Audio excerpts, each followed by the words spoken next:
విషయం ఉండదు కానీ 2 పూట్ల ఈ స్నానం ఎందుకో?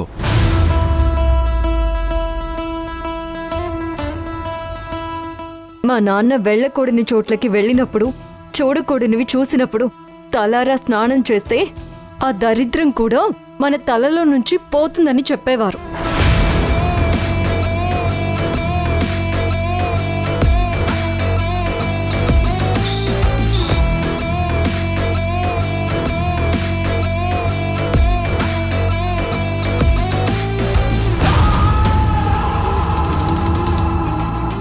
నీకొక బెస్ట్ డీల్ ఇస్తున్నాను.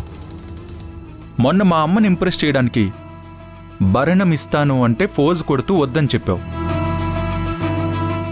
ఇప్పుడు నీకిచ్చే డీల్ ఏంటంటే ఆ కీస్ తీసుకుని లాకర్లో ఉన్న నగలు మొత్తం తీసేసుకో.